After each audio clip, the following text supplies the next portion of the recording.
Hey, welcome back. Last time in my first video, so I guess it was the first time and the last time. Anyway, the last video I put out, I was talking about one of my favorite pair of headphones, the Bowers & Wilkins P7s, and I was talking about how much I love them because they sound great and they don't ask anything in particular of you as the owner, the user of these. They're really easygoing, they're easy to drive. You can drive them off a phone or a tablet or a laptop, but they scale really well. And I love that about them. And today I wanted to talk about a set of headphones that's kind of on the other end of the spectrum. And unfortunately, in the last couple of years, has unfairly gotten a reputation as being basically almost impossible to own, impossible to drive, impossible to listen to. But I'm here to set your mind at ease. That's not the case at all with these. I'm talking about the Beyerdynamic, not the Beyerdynamic. I'm pretty sure it's the Beyerdynamic. I think that's how it's pronounced. The Beyerdynamic DT880 Pro, and specifically the 600 ohm version of these. These headphones come in 3 flavors, an 80 ohm version, a 250 ohm version, and a 600 ohm version. Now, I'm not an engineer, nor do I play one on TV, so I'm not going to get into like what an ohm is and all the ins and outs of how that sort of construction of a headphone speaker affects the performance and the requirements for running it. But let me just show you this. I think this is probably the best way to put it, and this is directly from the box that came with these headphones. I think this is the most succinct way to put it, and it's on the front of the box, where it talks about the 3 different versions, if you can see that, of these headphones. You know, the 80, the 250, if I can see it here. Yeah, the 80, the 250, and the 600 ohm version, which is what I've got. And it fairly clearly says, if you can even read it here, that these headphones are made to be used with higher end systems, higher end amps, or hi-fi systems for your home. Okay, well, that's kind of vague. What does that mean? Well, it means basically that you're going to need like a higher end or decent receiver, you know, with a single-ended jack to plug them into, or a dedicated headphone amp that has certain requirements, which I'll get into in a little bit, all right? But if you have these properly powered, and you take a few considerations here, they're absolutely amazing headphones. So I'm kind of, you know, just spoiling the whole video just in the first, 3 minutes here. They're really fantastic, and I recommend them. But there's some caveats with these you need to be aware of, but the caveats aren't nearly as bad as you've seen from some other videos. Now, I'm talking about a couple of my favorite reviewers out there. You're probably familiar with them too. You probably subscribe to their channels like I do. One reviewer in particular, and I'm not throwing anybody under the bus here, a couple of reviewers had said that, yeah, I used an Emotiva amp. It's a 50-watt amp to drive these headphones. And that was the only amp I could find that would run these headphones. I don't know what else would possibly run these headphones. They sound amazing with 50 watts going through them. And I'm like, no, people, no. Just no. You don't need that. You don't need that. So for the first time, I'm going to tell you what you actually need in terms of power to run these things. Okay, here's the actual mystery solved. I think you can get away with an amp that puts out through a single-ended plug, right? Not a balanced cable, but a single-ended plug, and that's an important thing to keep in mind. If it has roughly between 165 milliwatts RMS into 600 ohms, right? I prefer personally doing at least 200 milliwatts RMS. I have 2 amps on my desk here, made by the same company. If you're not familiar with them, the name of the company, it's spelled SCHIIT, and it's pronounced like it's spelled, shit. Shit Audio out of California and Texas. It's an American company that make great stuff. I have 2 amps here on my desk that run these things with no problem. I mean, they absolutely manhandle these headphones, and they sure as heck aren't putting out 50 watts. The first is an Asgard 3 and then a Valhalla 2. Now the Asgard 3 is the latest version of their very first product actually, which was the Asgard.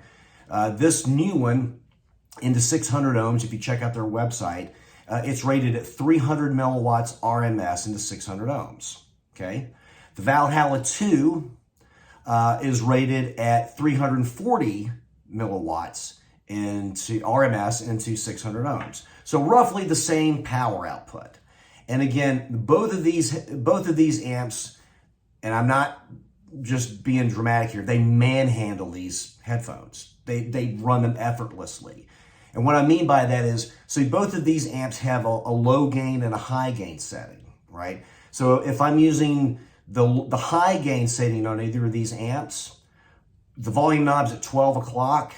For most stuff I'm listening to, that's as loud as I want to listen to, right? Unless it's, maybe you find some really, really quiet stuff for some reason. Maybe the volume creeps up a little bit closer to 1 o'clock, but that's it.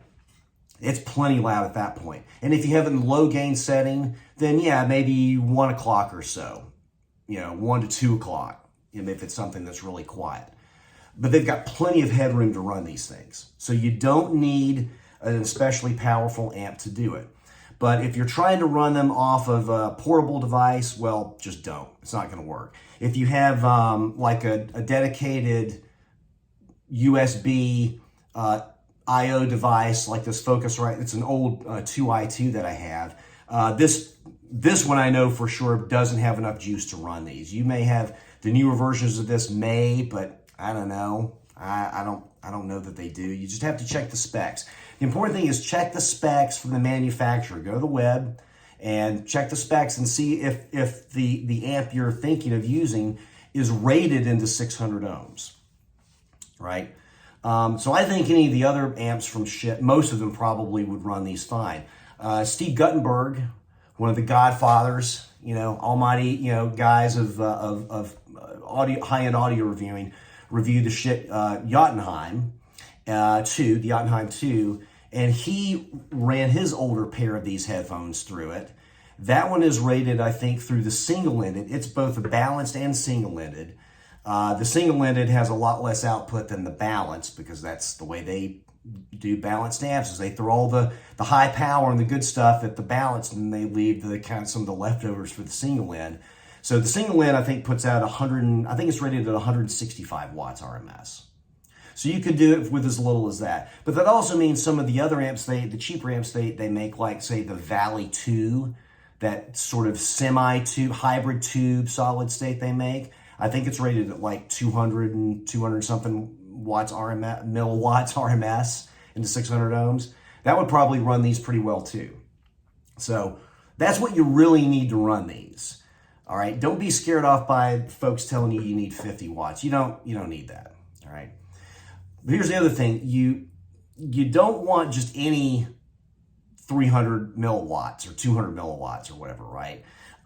Because much like this is one of the dependencies on these. If you're running an amp that either doesn't have enough power, or the kind of power it puts out isn't really clean, smooth power, you won't like what you hear through these, right? The results won't be great. So what do I mean by that? Well, there's a lot of amps out there, and Shit's made several of these, with their heretical line of amps, that are basically built to cater to audio nerds, what I call audio nerds. I mean the guys who are really into looking at the stats and or newbies who think that, well, I've got to look for an amp that has 0.000000001 THD distortion in order to get the best value for my dollar, right? That's a big misconception. The discrete design amps that I'm using sound fantastic with these. Super smooth, lots of detail. I'll go into the sound in a little bit, but just keep that in mind. If you're using, if A, you don't have enough power, B, if you're using an amp that's all about the specs and less about the sound, then your results may not be optimal. But if you're using an amp that's got good headroom and it's a discrete design amp, and especially if it's an all-tube amp, boy, these things really, really respond well to an all-tube amp, okay? So again, quick guide, make sure you're looking at your amp manufacturer's website and make sure they're rated for something into 600 ohms. If you don't see 600 ohms listed in the power stuff, then it's probably not going to work with these. Sorry. All right, just trying to play it safe with you here. Okay. Here's another thing about these is that these are rightfully and wrongfully known for having a really piercing treble. I have not experienced that with these since probably the first week that I got them, okay? Here's when the piercing, this is another misconception about these headphones I want to clear up. They don't have a piercing treble except in basically 3 kind of conditions, and I've already mentioned 2 of these, right? One, if you're using an amp that doesn't have the right kind of power or doesn't have enough power. Another thing you have to know about these is that there is definitely a break-in period with these headphones.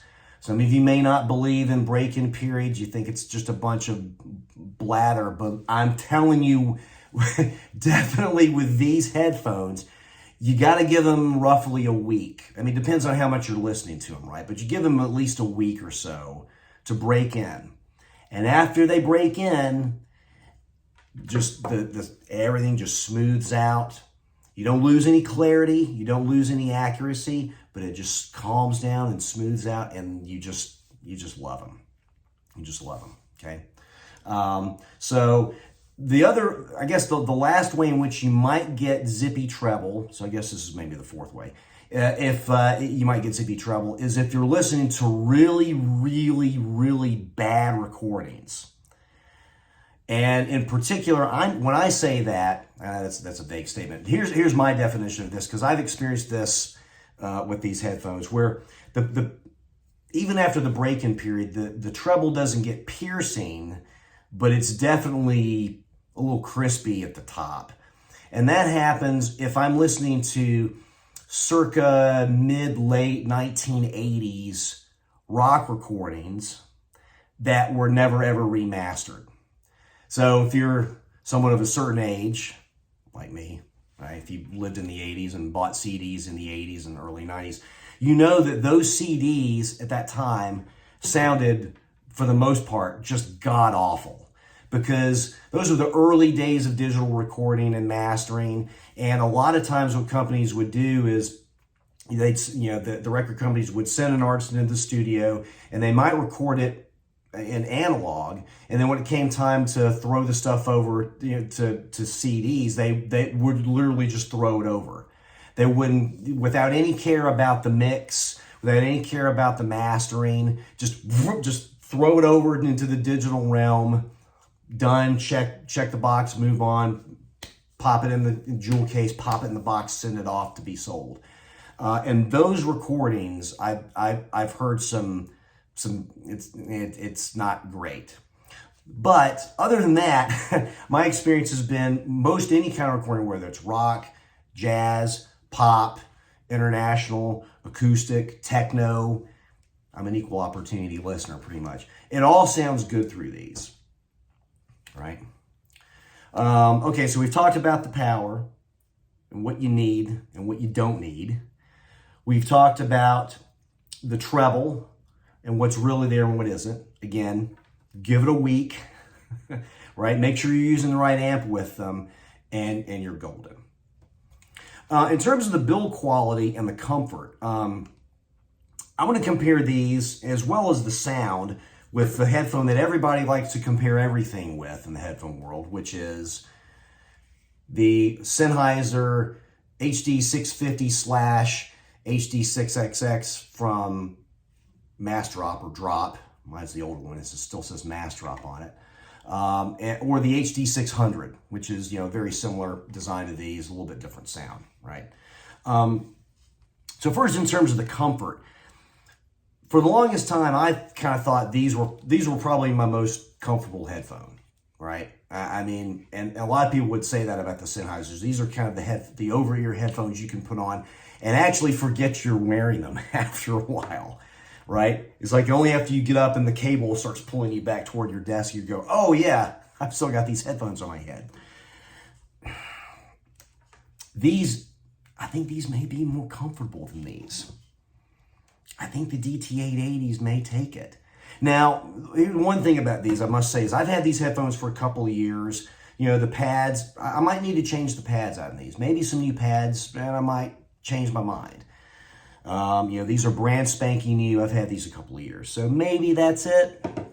But I can tell you this, they're extremely comfortable. You can wear them for hours at a time, right? If you're buying these to do, you know, a lot of mixing, mastering, etc., and have to wear headphones for hours at a time, you're gonna love these. They're super cushy.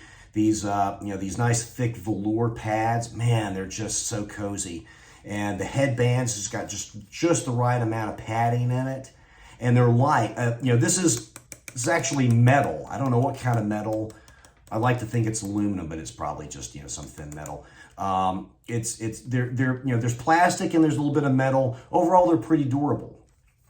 Some people, again, more frankly, the audio nerd types are, you know, who only want to buy headphones where you can take the cables out and put other grossly expensive cables in their place that aren't really going to probably do much of anything. Unless, I guess, if you're trying to run through a balanced amp, then, you know, you got to do that. These are single-ended only.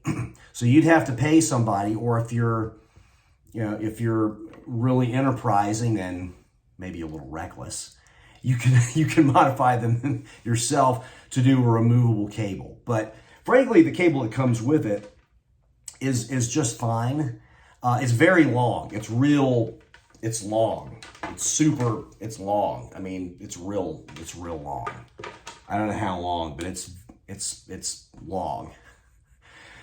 That might be the only thing, is that I find myself, you know, because I'm fairly close to my amps on my desk here. I'm not too spread out, so I find that I'm having to, you know, kind of move the cable away from me and move the slack away. That's the only thing I notice about it. But other than that, I'm fine with the cable, and you probably should be too. Just be relaxed about it. In terms of the sound difference, again, everybody wants to compare whatever headphone with these. And I think these are more than a match for these headphones, honestly. Even though they cost less now than these do. These on Amazon are going to be roughly $169 plus tax wherever you live. These, if the HD6XX, the least expensive version of this design, is going to be roughly $200, maybe $220. They changed the prices a little bit, maybe $230. So these are a little more expensive, but these are more than a match. But again, these are easier to drive. These are 300 ohms as opposed to 600. So these are going to be more forgiving in terms of the amplification you put with it. So if you do have a linear amp, you might find these are going to work better for you, frankly. You know, the Sennheisers might work better for you than the Beyers will. But otherwise, the one thing I would say that differentiates these, and I think makes them better than the DT880s, that is, than the Sennheisers, is the treble region, again, if they're amped properly, and the upper mid-range on these is almost hyper detailed. I mean, it's shocking. I guarantee the first time you put these on and listen to some music that you're familiar with, you will hear some shit that you haven't heard before. Right? Personal example, I'm a White Stripes fan. The album Distill, right? There's a song Little Bird, right? And you know, there's the one, I think in the right channel is where, you know, some of the solo comes in. And I think that's the song. I hope I'm getting this right.